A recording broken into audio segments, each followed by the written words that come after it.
अस्सलामुअलैकुम नाजरीन कराम, नई वीडियो में आपको खुश आमदीद कहते हैं। इस वक्त बड़ी अहम डेवलपमेंट्स हो रही हैं जो कि अटक जेल तक भी पहुंचाई जा रही हैं और इमरान खान के इल्म में भी लाई जा रही हैं और डेवलपमेंट्स बड़ी तेज़ी के साथ हो रही हैं। मैं वो तफसीलात आपके सामने रखना चाहता हूं।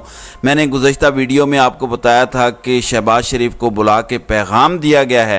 शहबाज शरीफ एक दिन के बाद फिर वापस लंदन भागे हैं और मरीम नवाज़ भी वापस लंदन पहुंची हैं, लेकिन इस दौरान अब मज़ीद इत्तलाआत हैं। अब पहली डेवलपमेंट ये है कि पहले तो मुस्लिम लीग नून ये कह रही थी कि नवाज़ शरीफ जो वापस आ रहे हैं वो वज़ीर आज़म बनने आ रहे हैं और वज़ीर आज़म बनने के अलावा उनके पास कोई दूसरी ऑप्शन नहीं है। पहली बार मुस्लिम लीग नून ने नवाज शरीफ की गिरफ्तारी का इंदिया दे दिया है कि गिरफ्तारी हो सकती है, और आप जानते हैं कि गिरफ्तारी क्यों हो सकती है या कैसे हो सकती है। मैं आपको बता देता हूं, बैरिस्टर ज़फ़रुल्लाह खान इनकी यानी नवाज शरीफ की लीगल टीम का ये हिस्सा भी रहे हैं और बहुत सारे लीगल मामलात को जानते हैं।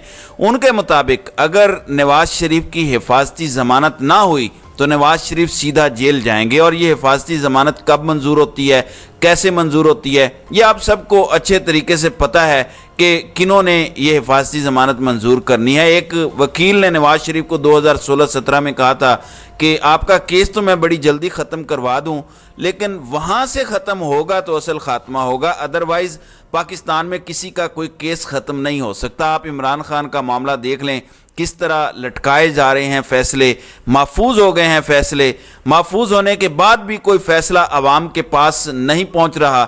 आप अंदाज़ा करें कि इस्लामाबाद हाई कोर्ट का चीफ जस्टिस किस तरह से सांप बनकर उस फैसलों पे बैठा हुआ है। जब तक बड़े घर से ऑर्डर नहीं आएगा कि तुमने ये महफूज फैसला सुनाना है, उस वक्त तक उसकी जुर्रत नहीं है कि वो फैसला सुना सके। तो ये इस वक्त सूरत हाल है। अब नाज़रीन इकराम, आप जानते हैं कामरान खान को वो किन के मुखबर हैं, वो किन की बातें लेकर आते हैं। मैं आपको बता देता हूं, उन्होंने बताया है कि मिशन रोको इनकलाब रोको। शहबाज शरीफ को उल्टे पांव लौटना पड़ा। एक माह लंदन क़याम के बाद पाकिस्तान पहुंचे तो मालूम हुआ नवाज शरीफ इनकलाब की नवीद दे चुके हैं। कौम को क़यामत खेज़ इक़्तिदार में वापसी, चौथी बार वज़ीर आज़म बनने की तहरीरी गारंटी के साथ तहलका खेज़ अज़म का इजहार कर रहे थे कि इक़्तिदार में वापस आते ही साबिक़ army chief general Qamar Javed Bajwa आइंदा chief justice of Pakistan justice Ijazul Ahsan, साबिक़ DG/ISI जनरल फैज़ हमीद को कैफ़रे किरदार तक पहुँचाएंगे। अब शहबाज शरीफ को, नवाज शरीफ को दो टोक पैगाम देना है, ये सब कैफ़रे किरदार तक पहुँचाने वाली बातें भूल जाएं या पाकिस्तान वापसी की ख्वाहिश भूल जाएं। नवाज शरीफ पर लाजिम होगा कि साबिक़ army chief general Qamar Javed Bajwa, आइंदा chief justice Ijazul Ahsan, DG/ISI general Faiz Hameed को कैफ़रे किरदार पहुँचने को दामे वर्मे सुखने भूल जाएं। और देखते हैं क्या इस मौजू पर शहबाज शरीफ मरीम नवाज़ की मिन्नत समाजत काम आती है या नवाज शरीफ इनकलाबी अज़ाइम पर कायम रहते हैं या फरामोश कर देते हैं। बात वही है जो मैंने आपको पिछली वीडियो में बताई थी कि इनको पैगाम दिया गया है कि आप बंदे के पुत्र बन जाएं, वरना फिर हमें दूसरे हथकंडे भी आते हैं। अब सूरत हाल का अंदाज़ा इस बात से लगा लीजिए कि मुस्लिम लीग नून अवामी सतह पर इतनी परेशान है, इनका ख्याल था कि नवाज शरीफ की वापसी का ऐलान होगा तो लोग सड़कों के ऊपर, पाकिस्तान की सड़कों पर नाचते गाते निकल आएंगे कि हमारा कैद आ गया, हमारा मसीहा आ गया, लेकिन ऐसा हुआ नहीं है। जो रद्द अमल दिया गया है वो मुस्लिम लीग नून को परेशान कर रहा है।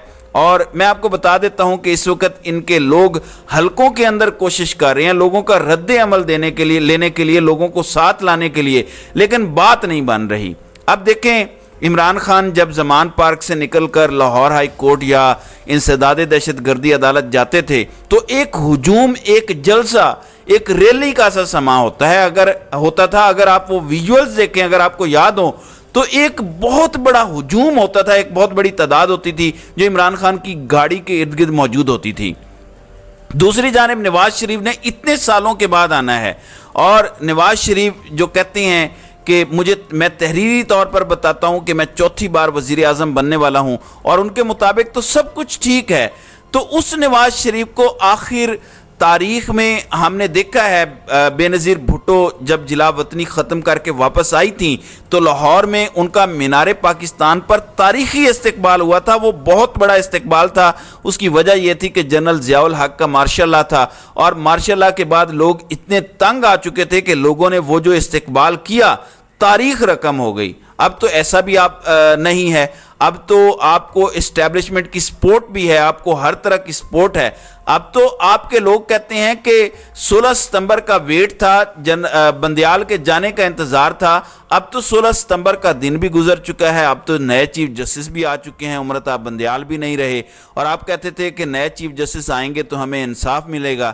اب وہ کہتے ہیں کہ ہمارا استقبال روایتی نہیں ہوگا. کہتے ہیں کہ ہم چاہتے ہیں کہ ہمارے جلوس سے لوگ ڈسٹرب نہ ہوں, ایمبولینسز کو مسئلہ نہ ہو, اور یہ بھی کہتے ہیں کہ اکتوبر میں شادیوں کا سیزن ہوتا ہے, اس لیے ہم نہیں چاہتے کہ ہم جلسے جلوس یا ریلی سے لوگوں کو تنگ کریں اور ایئرپورٹ پہ جائیں, بلکہ ہم مینار پاکستان ڈائریکٹ بلائیں گے. یہ کون کہہ رہا ہے؟ یہ وہ جاوید لطیف کہہ رہے ہیں جو بہت بڑے انقلابی بنتے ہیں اور کبھی کبھار ایسی گفتگو کر جاتے ہیں جس کا کوئی سر پاؤں نہیں ہوتا. تو یہ کہتے ہیں کہ ہم نہیں چاہتے کہ ہمارے جلوس سے لوگ ڈسٹرب ہوں, ایمبولینسز کو مسئلہ ہو, اکتوبر میں شادیوں کا سیزن ہوتا ہے, وہ لوگ ڈسٹرب ہوں گے, اس لیے ہم لوگوں کو ایئرپورٹ آنے کا نہیں کہیں گے بلکہ مینار پاکستان جلسے پر بلائیں گے. دیکھیے, جب آپ کو بہانہ کرنا ہوتا ہے تو آپ اسی طرح کی باتیں کرتے ہیں. رہی بات ایمبولینسز اور لوگوں کی, تو مینار پاکستان سے آپ جب داتا دربار کے طرف منہ کرتے ہیں تو 100 میٹر کے فاصلے پر پہلا ہسپتال آ جاتا ہے. اور رہی بات مال روڈ یعنی ایئرپورٹ سے آتے, وہی یہ جو سارا کینٹ سے گزرتے ہوئے رستہ مال روڈ والا ہے, وہاں تو شادیاں ہوں گی, لیکن یہ جو لاری اڈے والا علاقہ ہے یہ جو آزادی فلائی اوور ہے یعنی شادرہ کے آس پاس یا داتا دربار کے وہاں شادیاں تو نہیں ہوں گی. جو جلسے پہ لوگ آئیں گے وہاں رستے بلاک نہیں ہوں گے اور وہاں ایمبولینسز نہیں ہوں گی. میں نے آپ کو بتایا ہے کہ 100 میٹر کے فاصلے پر لیڈی ولنگٹن ہاسپٹل ہے, تو آپ اس کا کیا کریں گے؟ تو یہ سارے کے سارے ان کے محض بہانے ہیں. یہ بھاگنا چاہتے ہیں کیونکہ عوام ان کو پلو پکڑا نہیں رہی, عوام ان سے اپنی نفرت کا اظہار کر رہی ہے, اور جس طریقے کے سرویز آ رہے ہیں انہوں نے مزید ان کی جو ہے وہ صورتحال خراب کر دی ہے. اگلی خبر یہ ہے کہ ایوان صدر سے دوڑیں لگی ہوئی ہیں. میں نے آپ کو بتایا تھا کہ محمد علی درانی ان کو پہلے بھیجا گیا تھا, ملاقات ہوئی, پھر محمد علی درانی نے کچھ دیگر ملاقاتیں بھی کی.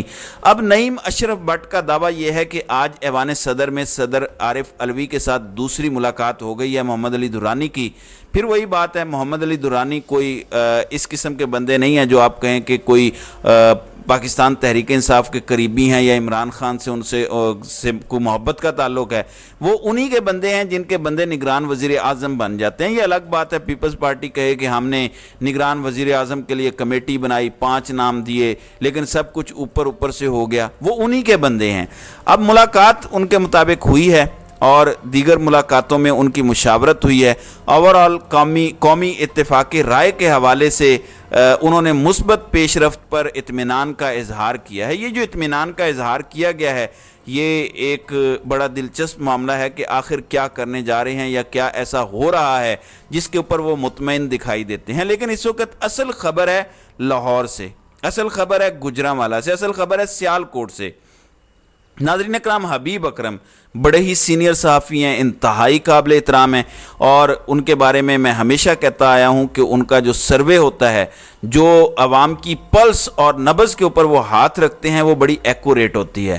گوال منڈی کا سروے تو سب کو پتہ ہے کہ نواز شریف کے خلاف انتہائی برا آیا, اور لوگ میاں صاحب کو خود کہہ رہے تھے کہ میاں صاحب واپس نہ ہو, تہاڈا کھیل ختم ہو گیا ہے, یہ نہ ہو کہ جوتے کھائیں. اب حبیب اکرم نے لاہور میں سروے کیا, لوگوں سے یہ پوچھا کہ کیا نواز شریف کے آنے سے مسلم لیگ نون جیت جائے گی. لاہور میں 67%, 67% جو 2/3 کے قریب ہے, انہوں نے کہا کہ نئی مسلم لیگ نون نہیں جیت سکے گی. اب چونکہ مسلم لیگ نون کے متعلق کہا جاتا ہے کہ یہ بڑے شہروں کی پارٹی ہے, کہا جاتا ہے یہ جی ٹی روڈ کی پارٹی ہے, تو یہ بڑے شہروں کی پارٹی ہے. لاہور بڑا شہر ہے, گجرانوالہ ایک تاجروں کا شہر ہے, سیالکوٹ انڈسٹریل ایریا ہے. تو چلیں اب آپ کو گجرانوالہ لیے چلتے ہیں. گجرانوالہ کے اندر خرم دستگیر ہیں, ورق صاحب ہیں, تو گجرانوالہ بھی مسلم لیگ نون کا گڑھ تصور کیا جاتا ہے. आप 2018 की इनकी नशिस्तें निकाल कर पिछली देख लें कि इलेक्शन में इन्होंने वहाँ से कितनी नशिस्तें जीती हैं।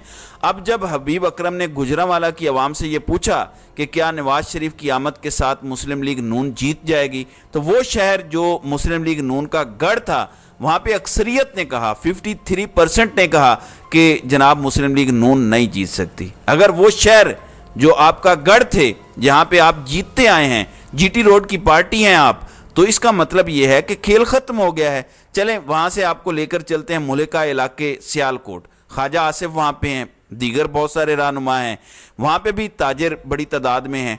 तो सियालकोट में भी ये सवाल पूछा गया कि क्या नवाज शरीफ की वापसी के बाद जो मुस्लिम लीग नून है वो इलेक्शन जीत जाएगी, तो उन्होंने भी लाहौर जैसा ही फैसला सुनाया। चलें फ़र्क ये है कि गुजरांवाला में 53% थे, लाहौर में 67% थे। तो सियालकोट की आवाम ने क्या फ़ैसला दिया? सियालकोट की आवाम ने डंके की चोट पे ये फ़ैसला सुनाते हुए कहा, और 60% लोग ये समझते हैं कि नवाज शरीफ की वापसी के साथ मुस्लिम लीग नून को कोई फ़र्क नहीं पड़ेगा और वो जीतने वाला जो तस्वुर उनका है उसका कोई इम्कान नहीं है। तो मैंने आपको पहले ही बता दिया है कि ट्रक अदालतों में पहुंच चुके हैं, 2 गाड़ियों पर सामान पहुंच गया है, अदालतों के पास रिकॉर्ड पहुंच चुका है। नवाज शरीफ का भी तोशाखाना वाला केस खुल गया है, जरदारी साहब का भी अकाउंट्स वाला केस खुल गया है। तो गेम जो है वो डल चुकी है। अगर नवाज शरीफ वापस आएंगे तो बहुत ही सख्त गेम जो है वो तब्दील होने वाली है और ये गेम उल्टी भी पड़ सकती है। तो नाज़रीन इकराम, आपकी इस वीडियो के हवाले से क्या राय है? आप अपनी राय का इजहार कमेंट सेक्शन में ज़रूर कीजिएगा।